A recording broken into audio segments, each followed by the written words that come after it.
আপনারা যারা স্বামী মারা যাওয়ার পরে বা ডিভোর্সের পরে বিয়ে করতে চান না, আপনাদের কাছে আমার একটাই প্রশ্ন, কারণটা কি? কেন আপনি বিয়ে করতে চান না?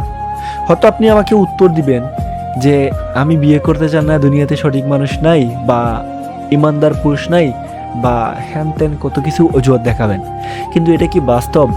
হ্যাঁ, আপনার যে এক্স হাজব্যান্ড ছিল তার চেয়ে খারাপ হয়তো দুনিয়াতে আর দ্বিতীয় ব্যক্তি নাই, কিন্তু এইটা মনে রাখুন, তার চেয়ে ভালো দুনিয়াতে অসংখ্য হাজারো লক্ষ কোটি মানুষ আছে বা পুরুষ আছে।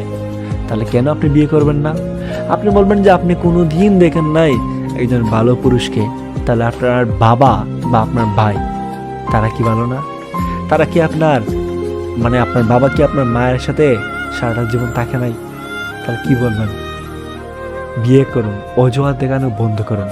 হ্যাঁ, আপনি বলতে পারেন যে আপনার পরিস্থিতি এখন আপনার পক্ষে নাই, সেই জন্য আপনার একটু সময় লাগবে, কিন্তু সময়, এত সময় নষ্ট করবেন না যে সময়টা পার হওয়ার পরে আপনি আফসোস করতে করতে হার্ট অ্যাটাকে মারা যান বা ব্রেন স্ট্রোক করেন।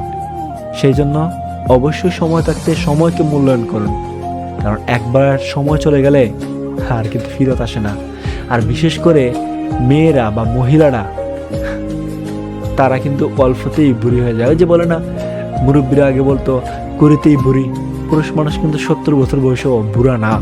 হ্যাঁ, চুল দাড়ি পেকে যেতে পারে, কিন্তু তারাও কিন্তু বিয়ে করতে পারে। কিন্তু মহিলা মানুষের ক্ষেত্রে কিন্তু এতটা সহজ না বিষয়টা। সেই জন্য সময় থাকতে মূল্য দিন, দাঁত থাকতে দাঁতের কদর করুন। আল্লাহ হাফেজ।